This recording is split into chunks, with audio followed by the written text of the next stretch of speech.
المائده چې د قران عظیم شان 15مه سوره ده په مدینه منوره کې را نازله شوې ده. 120 آیاتونه لري. تلاوت او پښتو ترجمه یې تاسو له لومړي آیت څخه اورئ. بسم الله الرحمن الرحیم. د الله په نوم چې ډېر زیات مهربان پورا رحم لرونکی دی. يا أيها الذين آمنوا أوفوا بالعقود أحلت لكم بهيمة الأنعام إلا ما يتلى عليكم غير محل الصيد وأنتم حرم إن الله يحكم ما يريد. اے مؤمنانو د بندیزونو پورا مراعات وکړئ. ستاسو لپاره د څارویو ټول ډولونه حلال وګرځول شول پرته له هغو چې وړاندې به تاسو ته وښودل شي. خو د احرام په حال کې ښکار کول ځان ته مه روا کوئ. بېشکه الله چې څه غواړي حکم کوي. يا أيها الذين آمنوا لا تحلوا شعائر الله ولا الشهر الحرام ولا الهدي ولا القلائد ولا آمين البيت الحرام يبتغون فضلا من ربهم ورضوانا وإذا حللتم فاصطادوا ولا يجرمنكم شنآن قوم أن صدوكم عن المسجد الحرام أن تعتدوا وتعاونوا على البر والتقوى ولا تعاونوا على الإثم والعدوان واتقوا الله إن الله شديد العقاب.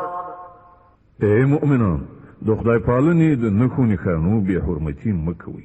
مه له حرامو میاشتو نه کومه یوه حلالوئ. مه د قربانۍ څارویو ته لاس غځوئ.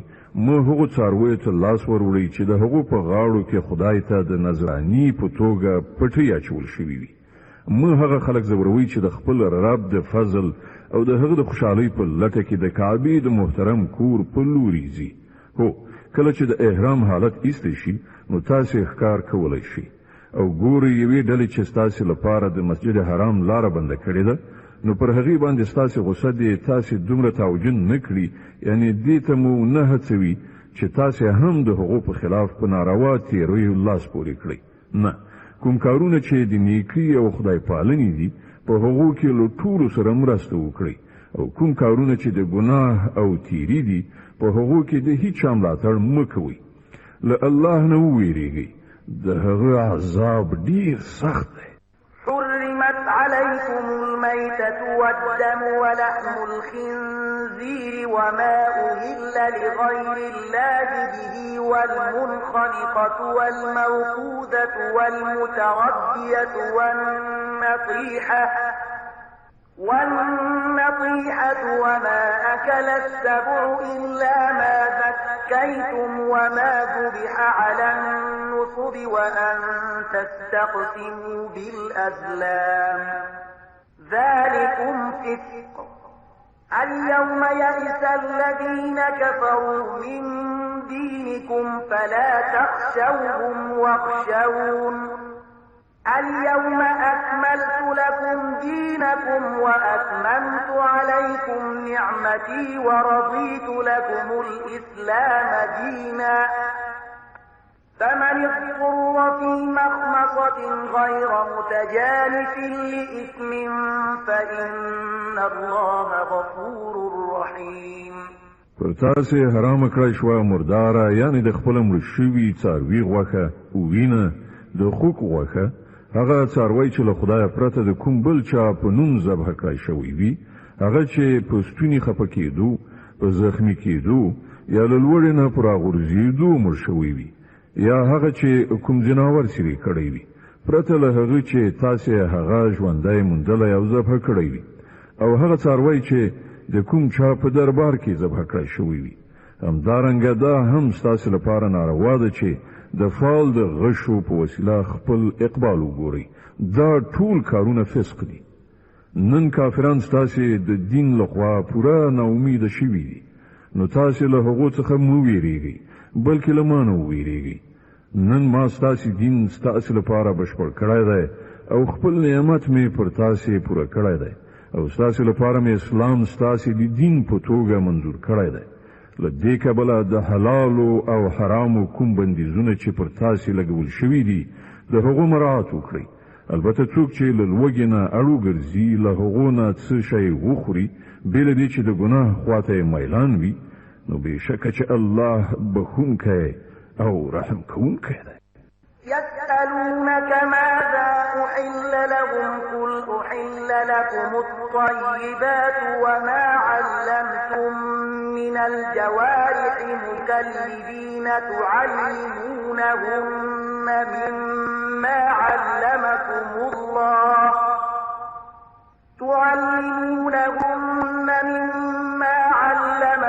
الله فكلوا مما أمسكن عليكم واذكروا اسم الله عليه واتقوا الله إن الله سريع الحساب. خلق پوښتنه کوي چې هغه ته څه شی حلال کړای شوی دي، وایي تاسو ته ټول پاک شیان حلال کړای شوی دي او کوم ښکاري ځناور چې تاسو یې مخته کړی وي هغه ته مو د خدای درکړي علم په اساس د ښکار تعلیم ورکړی وي. هغه ځناور چې کوم شی تاسو لپاره ونیسي د هغه خوراک هم تاسو ته روا ده. البته پر هغه باندې د الله نوم واخلئ او د الله د قانون د ماتولو نه وویریږئ. د الله په حساب اخیستنه کې څه زن نه راځي. اليوم أحل لكم الطيبات وطعام الذين أوتوا الكتاب حل لكم وطعامكم حل لهم والمحصنات من المؤمنات والمحصنات من الذين أوتوا الكتاب من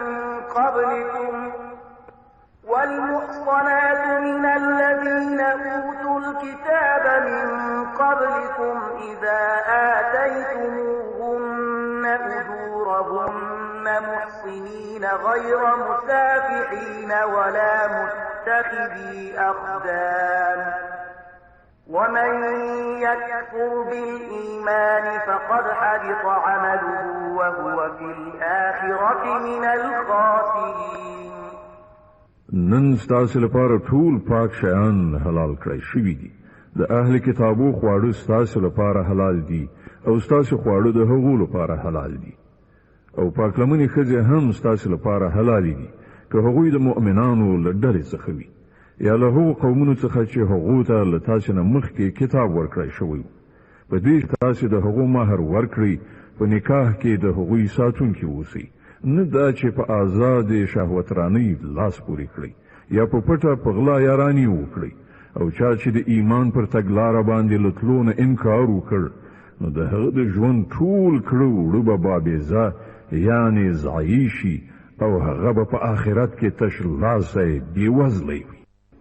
يا أيها الذين آمنوا إذا قمتم إلى الصلاة فاغسلوا وجوهكم وأيديكم إلى المرافق وامسحوا برؤوسكم وأرجلكم إلى الكعبين وإن كنتم جنبا فاطهروا وإن كنتم مرضى أو على سفر أو جاء أحد منكم من الغائط أو لامستم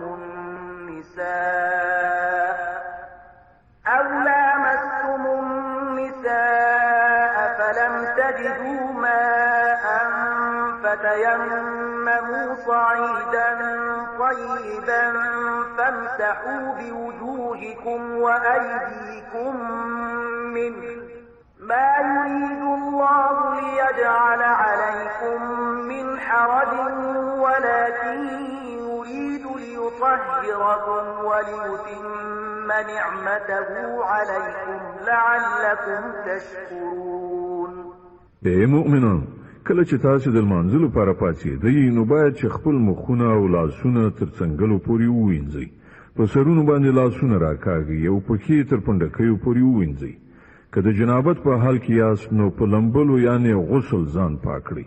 که ناروغان یا مسافر یاست یا له تاسې نه کوم څوک له حاجت پوره کولو نه راشي یا تاسې په ښځو لاس لګولی وي او اوبو نه مومئ نو له پاکې خاورې نه کار واخلئ. پر هغې لاسونه ووهئ، په خپلو مخونو او لاسونو باندې راکاږئ. الله نه غواړي چې ژوند در باندې تنګ کړي، خو هغه غواړي چې تاسې سوتره کړي او خپل نعمت پر تاسې پوره کړي. ښایي چې تاسې شکر ایستونکي شئ. واذكروا نعمة الله عليكم وميثاقه الذي واثقكم به إذ قلتم سمعنا وأطعنا واتقوا الله إن الله عليم بذات الصدور. الله چې تاسو ته کوم نعمت درکړی دی هغه په یاد ساتئ او هغه پوخ لوز او تړون مه هېروئ چې له هغه سره تاسې کړی دی، یعنې ستاسې دا وینا چې مونږ واورېدل او اطاعت مو ومانه. له الله نه وویرېږئ، الله ان د زړونو په رازونو پوهېږي.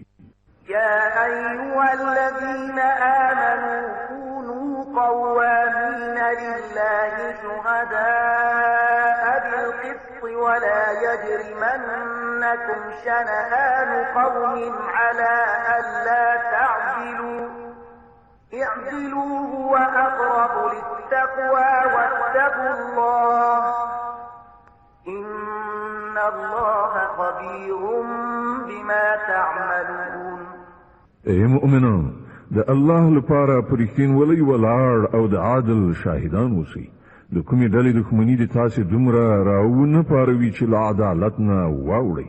عدالت وکړئ، دا د خدای ویرېدنې سره نږدې اړیکه لري. د الله له ویرې سره کار کوئ. الله په یقیني توګه ستاسې د ټولو هغو عملونو څخه باخبره دی چې تاسې یې کوئ. وعد الله الذين آمنوا وعملوا الصالحات لهم مغفرة وأجر عظيم والذين كفروا وكذبوا بآياتنا أولئك أصحاب الجحيم.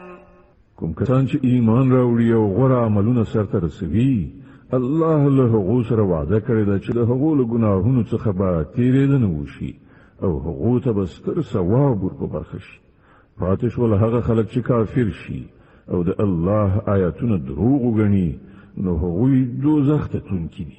يا أيها الذين آمنوا اذكروا نعمة الله عليكم إذ هم قوم أن يبسطوا إليكم أيديهم فكف أيديهم عنكم واتقوا الله وعلى الله فليتوكل المؤمنون. اے مؤمنان، د الله هغه احسان در یاد کړئ چې هغه پر تاسو کړای دی چې یوې ډلې تاسو ته د لاس غځونې اراده کړې وه، خو الله پر تاسو باندې د هغو لاسونه پورته کولو ته پرې نه ښودل. د الله نه په ویرېدو کار کوونکي اوسئ. د ایمان خاوندان باید په الله باندې ډاډ وي. ولقد أخذ الله ميثاق بني إسرائيل وبعثنا منهم 12 نقيبا وقال الله إني معكم لئن أقمتم الصلاة وآتيتم الزكاة وآمنتم برسلي وعزرتموهم وأقرضتم الله قرضا حسنا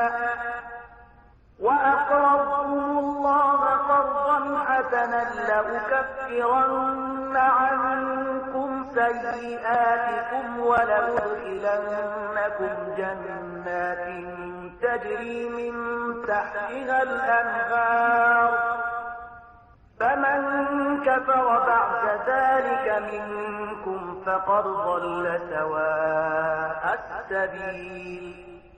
الله له بني اسرائیل نه پخا وعده اخیسته و او په هغو کې 12 نقیبان یعنی وکیلان ټاکلي او هغه ته ویلي و چې زه له تاسو سره یم، که تاسو لمونځ برقرار کړ، زکات مو ورکړ زما پیغمبران مو ومنل، د هغو ملاتړ مو وکړ او خپل خدای ته مو ښه پور یعنی قرض حسنه ورکړ. باور ولرئ چې زه به ستاسې ناوړتیاوې یعنی ګناهوې له تاسې څخه ایسته کړم او تاسې به داسې باغونو ته ننباسم چې تر هغو لاندې به ویالې بهیږي. خو له دې وروسته چې له تاسې نه چا د کفر چلند غوره کړ، نو په حقیقت کې هغه سواء السبیل یعنی سم لاره ورکه کړ. فبما نقضهم ميثاقهم لعناهم وجعلنا قلوبهم قاسية يحرفون الكلم عن مواضعه ونسوا حظا مما ذكروا به ولا تزال تطلع على خائنة منهم إلا قليلا منهم فاعف عنهم واصفح إن الله يحب المحسنين. بیا دا د حقوق خپل وعده ماتولو چې د هغې له امله موږ هغوی له خپل رحمت څخه لرې وغورځول او د هغو زړونه مو سخت کړل. اوس د هغو حال دا دی چې الفاظ سرچپه اړوي، له یو ډول خبرې نه بل ډول خبره جوړوي. کومه ښوونه چې هغو ته شوې وه د هغو زیاته برخه یې هیره کړې ده او هره ورځ تاسې ته د هغو یو نه یو خیانت څرګندېږي. له هغو څخه ډېر لږ کسان له دې عیب څخه ژغورل شوي دي. نو کله چې دغه حالت رسېدلي دي نو چې هر ډول بدعملي وکړي د همغه هیله ورڅخه کېږي. نو له دې عمله هغوی ته بښنه وکړه او د هغو له حرکتونو څخه سترګې پټوونکی اوسه. الله هغه خلق خوښوي چې د احسان چارچلند ولري. ومن الذين قالوا إنا نصارى أخذنا ميثاقهم فنسوا حظا مما ذكروا به فأغرينا بينهم العداوة والبغضاء إلى يوم القيامة وسوف ينبئهم الله بما كانوا يصنعون. په همدې ډول موږ له هغو خلکو څخه هم پخه وعده اخیستې وه چې هغو ویلي وو چې موږ نصارا یو، خو هغو ته هم چې کوم درس ورکړی شوی وو د هغه زیاته برخه هغو هیره کړه. په پای کې موږ د هغو په منځ کې تر قیامته پورې د دښمنۍ او په خپلو کې د تاو تریخوالي تخم وکړ او ارومرو به یو وخت راشي چې الله هغو ته وښیي چې هغوی په دنیا کې څه جوړ کړي دي. يا أهل الكتاب قد جاءكم رسولنا يبين لكم كثيرا مما كنتم تخفون من الكتاب ويعفو عن كثير قد جاءكم من الله نور وكتاب مبين يهدي به الله من اتبع رضوانه سبل السلام ويخرجهم من الظلمات إلى النور بإذنه ويهديهم إلى صراط مستقيم. ای اهل کتابو، زمون پیغمبر تاسو ته راغلی دی چې تاسو ته د الهي کتاب زیاتره هغه خبرې لوڅوي یعنی برملا کوي چې تاسو ور باندې پرده وړوله او له ډیرو خبرونو درتیریږي. هم تاسو ته د الله لوري روښنايي راغلی ده او یو داسې حق خوښونکی کتاب چې د هغه په وسیله الله تعالی هغو خلکو ته چې د هغه د رضا غوښتونکي دي د سلامتیا لارې ښیي او په خپل امر سره هغوی له ترږمیو څخه راباسي د رڼا لوري ته یې راولي او د سمې لارې په لوري د هغو رهبري کوي. لقد كفر الذين قالوا إن الله هو المسيح ابن مريم قل فمن يملك من الله شيئا إن أراد أن يهلك المسيح ابن مريم وأمه ومن في الأرض جميعا ولله ملك السماوات والأرض وما بينهما يخلق ما يشاء والله على كل شيء قدير. هغه کسان په یقیني توګه کافر شول چې وی ویل همدا مسیح بن مریم خدای دی. ای محمد دوی ته وایي چې خدای وغواړي چې مسیح بن مریم د هغه مور او د ځمکې ټول اوسیدونکي هلاک کړي نو څوک کولی شي چې هغه له دغې ارادې نه منع کړی شي؟ الله خود ځمکې او د اسمانونو او د ټولو هغو شیانو څښتن دی چې د ځمکې او اسمانونو په منځ کې موندل کیږي. هر څه چې غواړي هستوي او هغه په هر څه قادر دی. وقالت اليهود والنصارى نحن أبناء الله وأحباؤه قل فلم يعذبكم بذنوبكم بل أنتم بشر ممن خلق يغفر لمن يشاء ويعذب من يشاء ولله ملك السماوات والأرض وما بينهما وإليه المصير. يهوديان او نصارا وایي چې موږ د الله زامن او د هغه ډیر ګران دوستان یو. له هغو نه پوښتنه وکړه نو هغه ستاسې په ګناهونو تاسې ته سزا ولې درکوي؟ په حقیقت کې تاسې هم همغسې انسانان یاست لکه چې نور انسانان خدای پیدا کړي. هغه چې چاته وغواړي بخښنه کوي او چاته چې خوښه شي سزا ورکوي. ځمکه او اسمان او د هغه ټول موجودات د هغه ملکیت دی او د هغه لوري ته د ټولو ورتګ دی. يا أهل الكتاب قد جاءكم رسولنا يبين لكم على فترة من الرسل أن تقولوا ما جاءنا من بشير ولا نذير فقد جاءكم بشير ونذير والله على كل شيء قدير. اے اهل کتابو زموږ دا پیغمبر په داسې وخت کې تاسو ته راغلی دی او دین په څرګنده توګه درښیي چې له یوې مودې راهیسې د پیغمبرانو د راتګ لړۍ بنده وه تر څو چې بیا تاسې دا ونه ویلی شي چې موږ ته کوم زیری کوونکی او ویرونکی نه دی راغلی. نو ګورئ اوس هغه زیری کوونکی او ویرونکی راغی او الله په هر څه باندې برلاس دی. وإذ قال موسى لقومه يا قوم اذكروا نعمة الله عليكم إذ جعل فيكم أنبياء وجعلكم ملوكا وآتاكم ما لم يؤت أحدا من العالمين. په یاد لرئ کله چې موسی خپل قوم ته ویلي و چې ای زما قومه د الله هغه نعمت در په زړه کړئ چې هغه تاسې ته در په برخه کړی و. هغه په تاسې کې پیغمبران پیدا کړل، تاسې فرمان روایان وګرځولئ او تاسې ته هغه څه درکړل چې په نړۍ کې هیڅ چاته نه ورکړي. يا قوم ادخلوا الأرض المقدسة التي كتب الله لكم ولا ترتدوا على أدباركم فتنقلبوا خاسرين.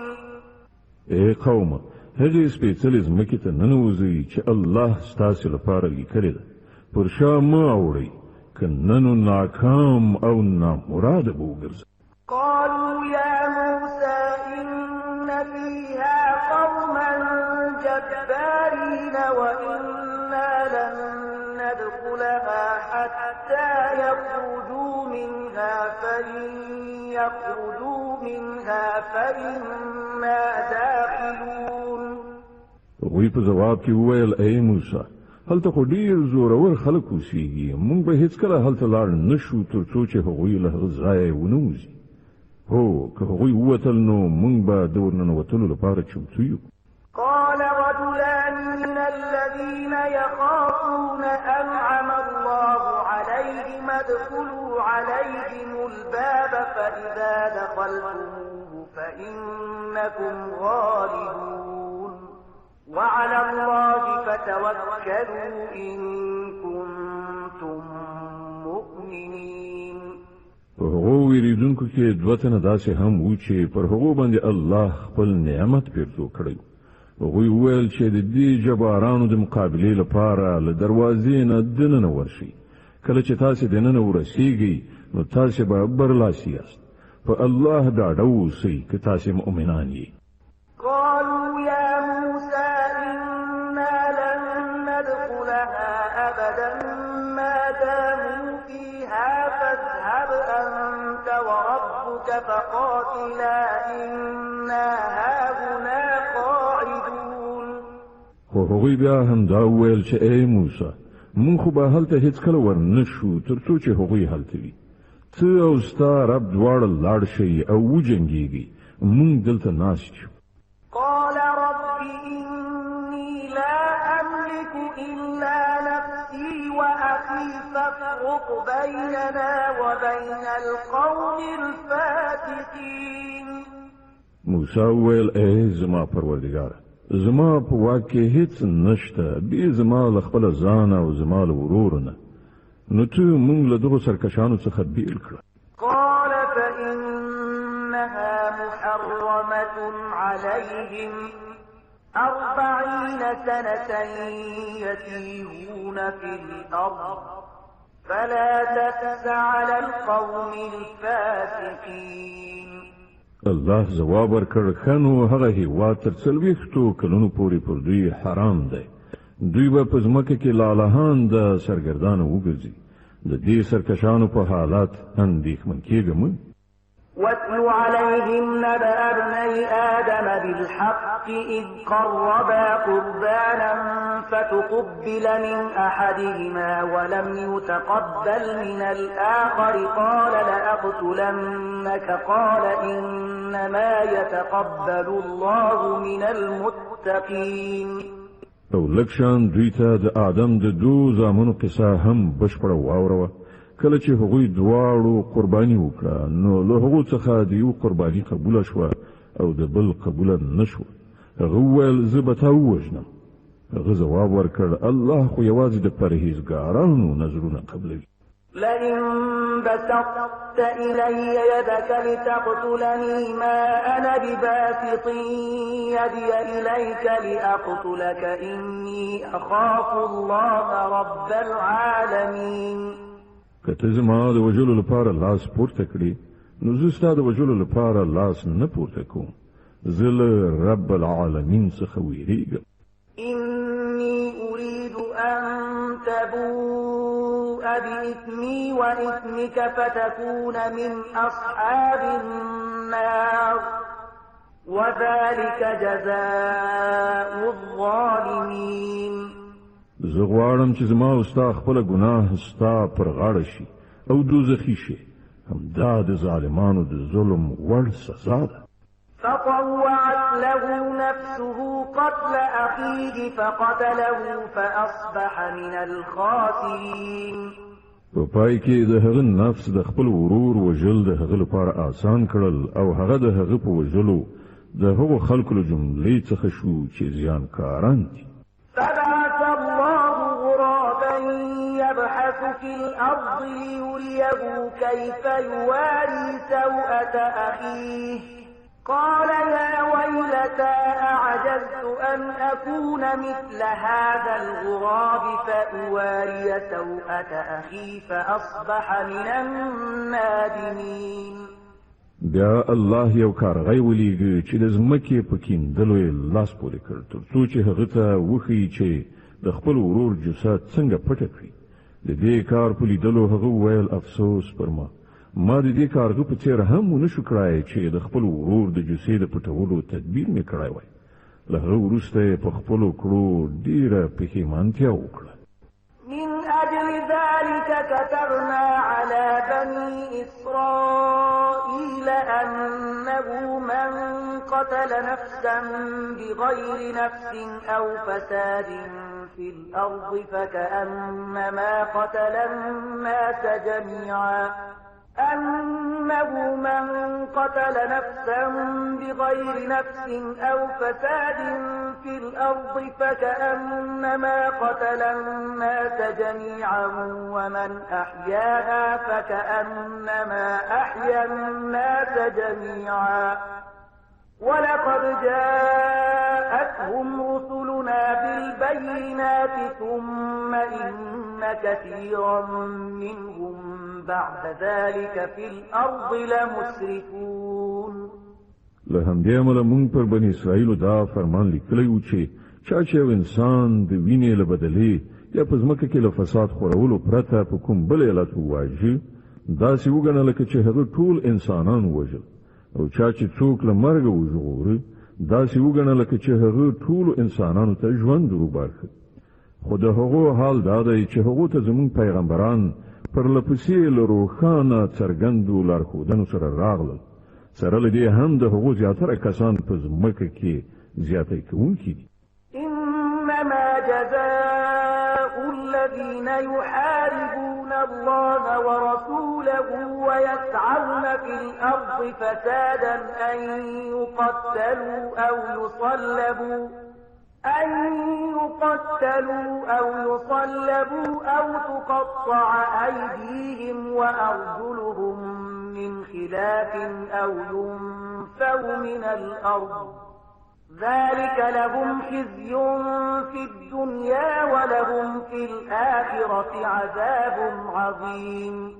کوم خلک چې الله او د هغه پیغمبر سره جنگي او په ځمکه کې د دې لپاره منډې تړي کوي چې فساد را ولاړ کړي، د هغو سزا دا ده چې ووژل شي یا په دارو زړول شي یا د هغو لاسونه او پښې رد و بدل یې غوڅې کړای شي یا له وطنه وشړل شي. دا ذلت او سپکاوی خو د هغو لپاره په دنیا کې ده او په آخرت کې د هغو لپاره له دې نه لویه سزا ده. إلا الذين تابوا من قبل أن تقدروا عليهم فاعلموا أن الله غفور رحيم. وکم خلق چې توبه وباسي مخکې له دې نه چې تاسې پرې تسلط ومومئ، تاسې ته دې څرګندوي چې الله بخونکی او رحم کوونکی دی. يا أيها الذين آمنوا اتقوا الله وابتغوا إليه الوسيلة وجاهدوا في سبيله لعلكم تفلحون. اے مؤمنانو، له الله نه ویریږئ او د هغه په حضور کې د مشرف کېدو وسیله ولټوئ او د هغه په لاره کې جد و جهد وکړئ، ښایي چې تاسو ته بریالیتوب در په برخه شي. إن الذين كفروا لو أن لهم ما في الأرض جميعا ومثله معه ليفتدوا به من عذاب يوم القيامة ما تقبل منهم ولهم عذاب أليم. خو په هغه چې کوم کسانو چې د کفر رویا غوړه کړې ده، که د هغو په لاس کې د ټول ځمکې شتمنۍ وي او همدومره نوره هم ورسره او هغوی وغواړي چې هغه په فدیه کې ورکړي، د قیامت د ورځې له عذابه وژغورل شي، بیا به هم هغه ورڅخه قبوله نه کړی شي او هغو ته به دردناک عذاب ورسیږي. يريدون أن يخرجوا من النار وما هم بخارجين منها ولهم عذاب مقيم. هغوی به غواړي چې د دوزخ له اور نه په تیښته ووځي خو نه به شي وتلی او هغوی ته به دایمي عذاب ورکړی شي. والسارق والسارقة فاقطعوا أيديهما جزاء بما كسبا نكالا من الله والله عزيز حكيم. او غل که ښځه وي که نارینه د دواړو لاسونه پرې کړئ، دا د هغو د خپلې ګټې بدله ده او د الله له لوري د عبرت وړ سزا. د الله قدرت پر ټولو غالب دی او هغه د پوهې او حکمت څښتن دی.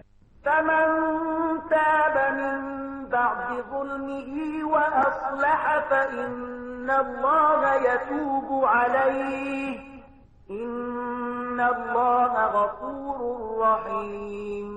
نو څوک چې له ظلم کولو نه وروسته توبه وباسي او ځان اصلاح کړي، نو د الله د پیرزوینې نظر به بیا د هغه خواته واوړي.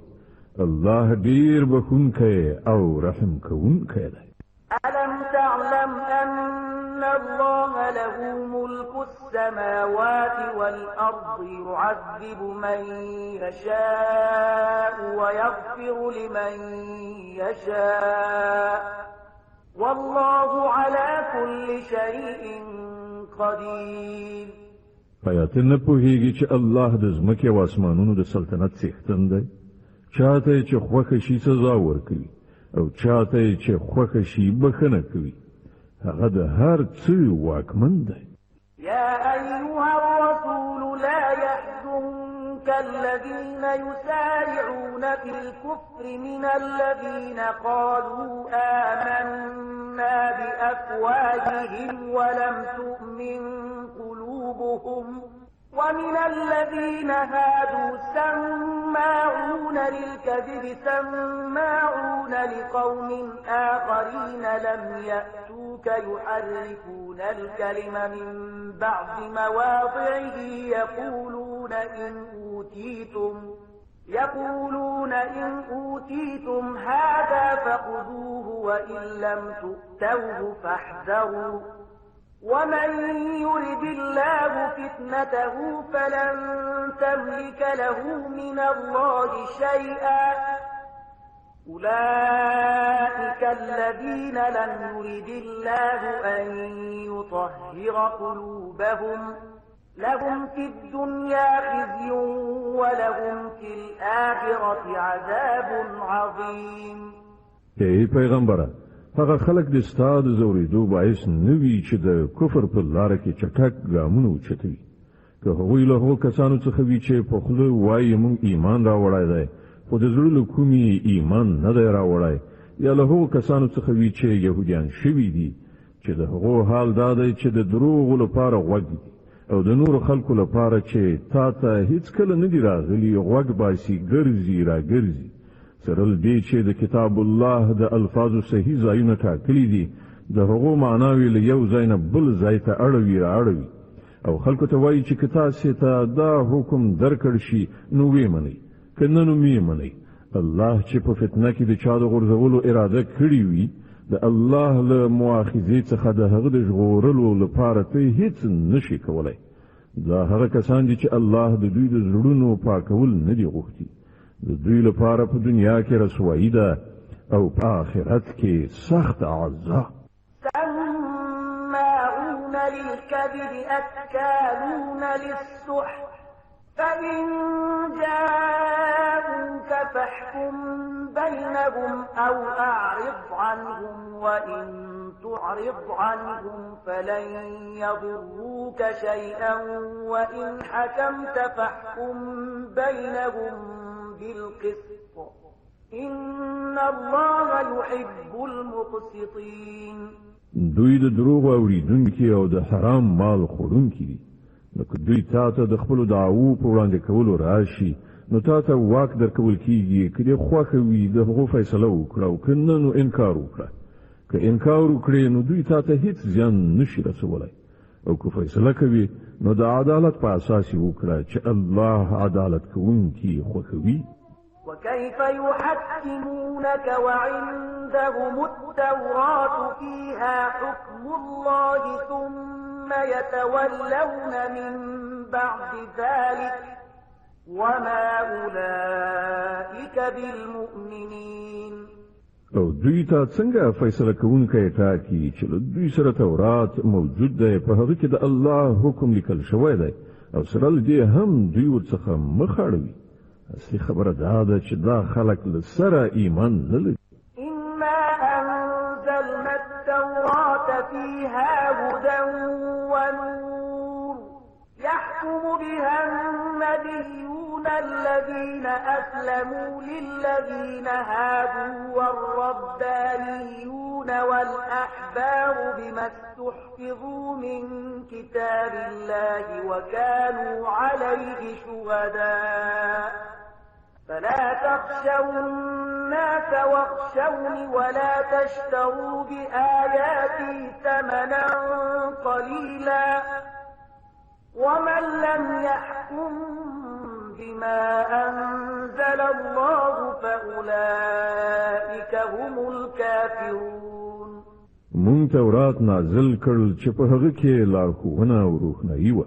ټولو پیغمبرانو چې مسلمانانو د همغه سره سمې د دغو کسانو چارې چې يهوديان شوي وو فیصلې کولې، او په همدې شان خدای پالونکو او احبارو یعنی رباني عالمانو هم د فیصلو مدار همغه ټاکلی، ځکه چې هغوی ته د الله د کتاب د ساتنې مسؤلیت ور په غاړه شوی وو او پر هغه باندې هغوی شاهدان.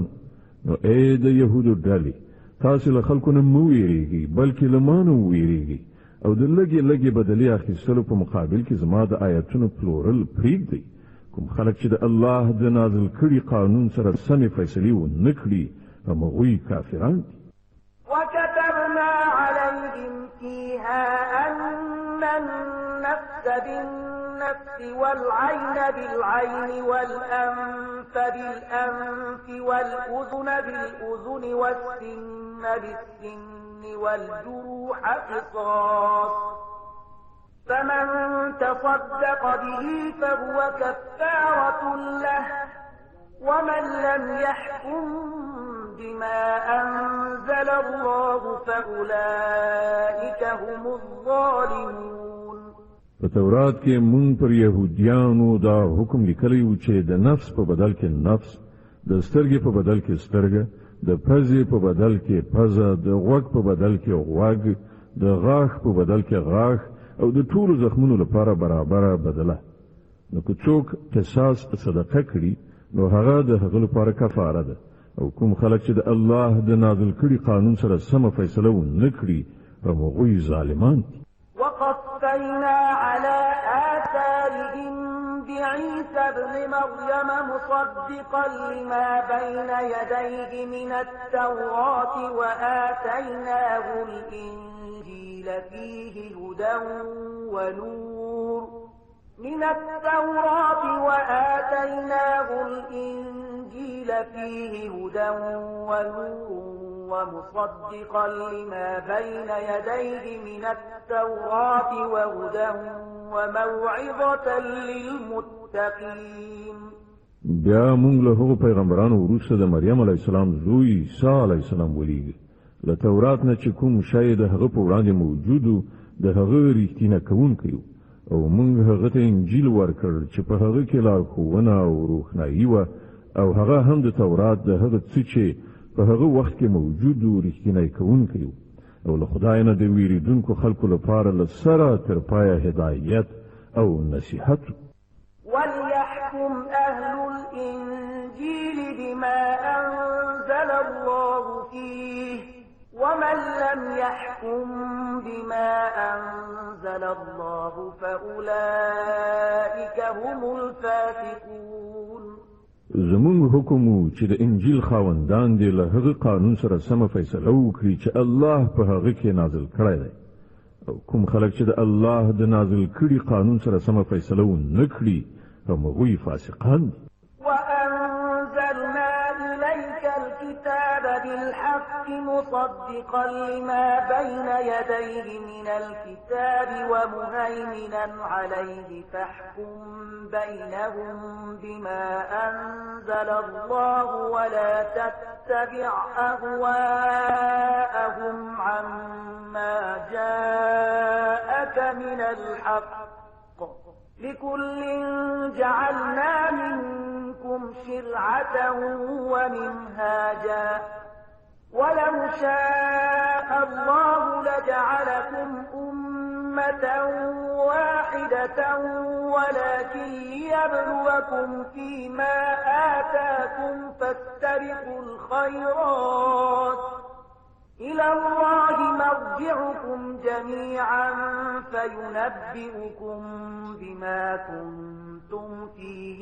تختلفون. او اے محمد، مونږ ته دا کتاب درلېږلی چې په حق راغلی دی، او له کتاب څخه چې څه د ده په وړاندې موجود دي د هغو رښتینې کوونکی او د هغو ساتونکی او محافظ دی. نو له دې کبله ته د خدای د نازل کړي قانون سره سمې د خلکو چارې فیصله کړه، او کوم حق چې تا ته راغلی دی له هغه نه په مخ اړولو سره د هغو د غوښتنو پیروي مه کوه. مونږ له تاسې نه د هر یو لپاره یو شریعت او یو عملي تګلاره ټاکلې ده، که څه هم چې که ستاسې خدای غوښتلي وای نو تاسې ټول یو امت هم جوړولای شوئ، خو هغه دا د دې لپاره وکړل چې څه شی چې تاسې ته درکړي دي په هغه کې تاسې وازمایئ. نو په غوره چارو کې یو له بل نه د وړاندې کېدو هڅه وکړئ. په پای کې ستاسې ټولو د خدای لوري ته ورګرځېدل دي. بیا به هغه تاسې ته اصلي حقیقت چې تاسې پکې اختلاف کوئ دروخي. وأنحكم بينهم بما أنزل الله ولا تتبع أهواءهم واحذرهم أن يفتنوك عن بعض ما أنزل الله إليك فإن تولوا فاعلم أنما يريد الله أن يصيبهم ببعض ذنوبهم وإن كثيرا من الناس لفاسقون. اے محمد، ته د الله د نازل کړي قانون سره سم د دې خلکو د چارو فیصله وکړه او د هغو د خواهشاتو پیروي مکوه. پام کوه چې دا خلک تا په فتنه کې وانه چوي. یوه ذره قدر دې هم له هغه هدایت نه اوښتی ونه مومي چې خدای تا ته درلېږلی دی. نو که دوی ورڅخه مخ واړوي نو وپوهېږه چې الله د دوی د ځینو ګناهونو په مجازات کې په غم کې د دوی د اخته کولو اراده کړې ده، او دا حقیقت دی چې له دې خلکو نه زیاتره فاسقان دي. أفحكم الجاهلية يبغون ومن أحسن من الله حكما لقوم يوقنون. که دوی د خدای له قانون څخه مخاړوي نو آیا بیا د جاهلیت فیصله غواړي؟ په داسې حال کې کوم خلک چې په الله باور لري د هغو په نزد الله نه بل غوره فیصله کوونکی هیڅ نشته. يا أيها الذين آمنوا لا تتخذوا اليهود والنصارى أولياء بعضهم أولياء بعض ومن يتولهم منكم فإنه منهم إن الله لا يهدي القوم الظالمين. اے مؤمنان، يهوديان او عیسایان خپل ملګري منیسي. دوی په خپل منځو کې سره ملګري دي، او کله تاسو نه څوک هغوی خپل ملګري نیسي نو بیا هغه هم په همغو کې شمیرل کیږي. په دې کې شک نشته چې الله ظالمان له خپل لارښوونې څخه بې برخې کوي. فترى الذين في قلوبهم مرض يسارعون فيهم يقولون نخشى أن تصيبنا دائرة فعسى الله أن يأتي بالفتح أو أمر من عنده فيصبحوا على ما أسروا في أنفسهم نادمين. ته ګوري چې د چا په زړونو کې چې د نفاق ناروغي ده هغوی په همغوی کې په منډو تړو اوړي راوړي وایي موږ ویریږو چې چیرې موږ په کوم غم اخته نه شو. ولرې نه ده چې کله الله تاسو ته غوڅ بری در په برخه کړي یا له خپل لوري نه کومه بله خبره څرګنده کړي نو دا خلک به په خپل دغه منافقت کې چې په زړونو کې پټوي پښیمانه. ويقول الذين آمنوا أهؤلاء الذين أقسموا بالله جهد أيمانهم إنهم لمعكم حبطت أعمالهم فأصبحوا خاسرين. او په هغه وخت کې به مؤمنان وایي آیا دا همغه خلک دي چې د الله سره په کلکو قسمونو خوړلو یې باور درکوو چې موږ له تاسې سره یو. د هغوی ټول عملونه به بېځایه یعنې ضایع شول او په پای کې دوی ناکام او نامراده پاتې شول. يا أيها الذين آمنوا من يرتد منكم عن دينه فسوف يأتي الله بقوم يحبهم ويحبونه أذلة على المؤمنين أعزة على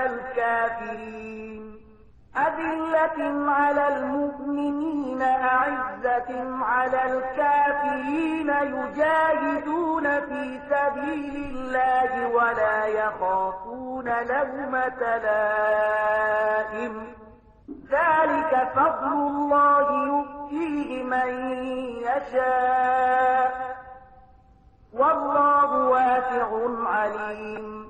اے مؤمنان، کله تاسو نه څوک خپل دین واوړي نو وادي وړي، الله به نور ډیر داسې خلک پیدا کړي چې الله ته ګران وي او الله هغوی ته ګران وي، چې له مؤمنانو سره به نرمي کوي او پر کافرانو سختی، چې د الله په لار کې به جد او جهد وکړي او د هیڅ ملامتونکي لپړې اچولو نه ونه ویریږي. دا د الله فضل دی، چاته چې خوښ شي ورپه برخه کوي. الله د پراخ وسایلو څښتن او په هر څه پوهیږي. إنما وليكم الله ورسوله والذين آمنوا الذين يقيمون الصلاة ويؤتون الزكاة وهم راكعون ومن يتول الله ورسوله والذين آمنوا فإن حزب الله هم الغالبون. ستاسو ملګری خو په حقیقت کې یوازې الله او د الله پیغمبر او هر مؤمنان دي چې لمونځونه قایموي، زکات ورکوي او د الله په وړاندې سرچټونکي دي. او څوک چې الله او د هغه پیغمبر او مؤمنان خپل ملګری نیسي، هغه ته دې څرګندوي چې همدا د الله ډله غالبېدونکې. يا أيها الذين آمنوا لا تتخذوا الذين اتخذوا دينكم هزوا ولعبا من الذين أوتوا الكتاب من قبلكم والكفار أولياء واتقوا الله إن كنتم مؤمنين. اے مؤمنانو، لتاسو نه د مخکنیو اهل کتابو کوم خلکو چې ستاسو دین د ټوکو او ساتیري مورد ګرځولای دی، هغوی او نور کافران خپل دوستان او ملګري منسي. له الله نه ویریږئ که مؤمنان یاست. وإذا ناديتم إلى الصلاة اتخذوها هزوا ولعبا ذلك بأنهم قوم لا يعقلون. کله چې تاسو د لمانځه لپاره ندا کوئ نو هغوی ورپورې ملنډې وهي او لوبې ورسره کوي. د دې دلیل دا دی چې هغوی پوهه نه لري. قل يا أهل الكتاب هل تنقمون منا إلا أن آمنا بالله وما أنزل إلينا وما أنزل من قبل وأن أكثركم فاسقون. دوی ته وایا ای اهل کتابو، تاسو چې په کومه خبره له موږ سره وران یاست، هغه له دې پرته نور څه دي چې موږ پر الله او د دین په هغه ښوونه ایمان راوړی دی چې موږ ته نازله شوې ده او له موږ نه مخکې هم نازله شوې وه، او له تاسو نه زیاتره خلک فاسقان. قل هل أنبئكم بشر من ذلك مثوبة عند الله من لعنه الله وغضب عليه وجعل منهم القردة والخنازير وعبد الطاغوت أولئك شر مكانا وأضل عن سواء السبيل. بیا وایا آیا زه هغه خلک دروغ یم چې د هغو عاقبت د خدای په وړاندې د فاسقانو له عاقبت څخه هم ډیر بد دی؟ هغه کسان چې الله ورباندې لعنت کړی او غضب ورباندې نازل کړی، چې له هغو څخه بیزوګان او خوګان جوړ شول، چې هغوی د غیر الله د قانون اطاعت وکړ. د هغو درجه لا ډیره زیاته بده ده او هغوی له سواء السبیل یعنی سم لارې څخه ډیر زیات منحرف شوي. وإذا جاءوكم قالوا آمنا وقد دخلوا بالكفر وهم قد خرجوا به والله أعلم بما كانوا يكتمون. کله چې دوی تاسو ته راځي نو وایي چې موږ ایمان راوړی، حال دا دی چې د کفر سره راغلي وو او له کفر سره بیرته لاړل، او الله ښه پوهیږي چې څه دوی په زړونو کې پټ کړي دي. وترى كثيرا منهم يسارعون في الإثم والعدوان وأكلهم السحت لبئس ما كانوا يعملون. ته ګوري چې له هغو څخه زیاتره خلک د ګناه ظلم او زیاتی په چارو کې په منډو تړلو راوړي او حرام مال خوري ډېر ناوړه حرکتونه دي چې دوی کوي لولا ينهاهم الربانيون والأحبار عن قولهم الإثم وأكلهم السحت لبئس ما كانوا يصنعون ولی د دوی علما او روحانیون په ګناه باندې دوی له ژبې خوځولو او د حرامو له خوړلو څخه نه منع کوي په باوري توګه د ژوند ډېره بده کارنامه ده چې هغوی تیاروي وقالت اليهود يد الله مغلولة غلت أيديهم ولعنوا بما قالوا بل يداه مبسوطتان ينفق كيف يشاء وليزيدن كثيرا منهم ما أنزل إليك من ربك طغيانا وكفرا وألقينا بينهم العداوة والبغضاء إلى يوم القيامة كلما أوقدوا نارا للحرب أطفأها الله ويسعون في الأرض فسادا والله لا يحب المفسدين يهوديان وایي د الله لاس تړل شوی دی و تړل شول د دوی لاسونه او پر دوی باندې لعنت ووري د دې بې ځایه ناوړه وینا په اساس چې دوی کوي د الله لاسونه آزاد دي څنګه چې خوښه شي لګښت کوي حقیقت دا دی کوم کلام چې ستا د رب له لوري پر تا نازل شوی دی هغه برعکس له هغو څخه د زیاترو خلکو د سرکشۍ او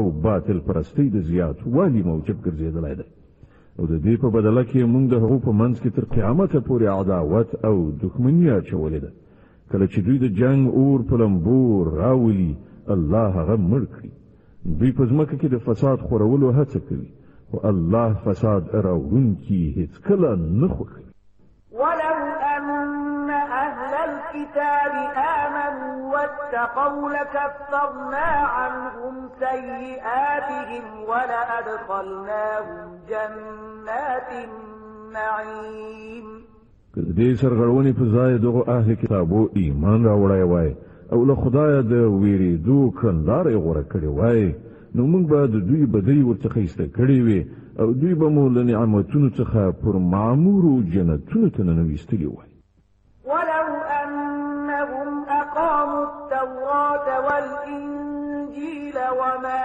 أنزل إليهم من ربهم لأكلوا من فوقهم ومن تحت أرجلهم منهم أمة مقتصدة وكثير منهم ساء ما يعملون کاش کې دوی تورات او انجیل او هغه نور کتابونه قائم کړی وای چې د دوی د رب له لوري دوی ته لیږل شوي وو که داسې کړي وای نو د دوی لپاره به له پاسه روزي ورېدله او له لاندې به راخوټېدله که څه هم چې په دوی کې ځینې خلک په سمه لاره تلونکي هم شته خو د دوی زیاتره ډېر بدعمله دي يا أيها الرسول بلغ ما أنزل إليك من ربك وإن لم تفعل فما بلغت رسالته والله يعصمك من الناس إن الله لا يهدي القوم الكافرين ای پیغمبره څه چې ستا د رب له لوري پر تا نازل کړی شوي دي هغه خلکو ته ورسوه که داسې دې ونه کړل نو د هغه د پیغمبرۍ حق دې ادا نه کړ الله د خلکو له شر څخه ستا ژغورونکی دی باور ولره چې هغه به هیڅکله ستا په مقابله کې کافرانو ته د بري لاره ونه ښیي قل يا أهل الكتاب لستم على شيء حتى تقيموا التوراة والإنجيل وما أنزل إليكم من ربكم وليزيدن كثيرا منهم ما أنزل إليك من ربك طغيانا وكفرا فلا تأس على القوم الكافرين په صراحت سره وایي چې ای اهل کتابو تاسو هیڅکله کوم اساس نه لري تر څو پورې چې تورات انجیل او هغه نور کتابونه نافذ نکړي چې ستاسو د رب له لوري نازل کړای شوی دي دا فرمان و چې پر تا نازل کړای شوی دی ارومرو له هغونه د زیاترو سرغړونه او انکار زیات کړي د کافرانو په حال باندې څه افسوس مکوه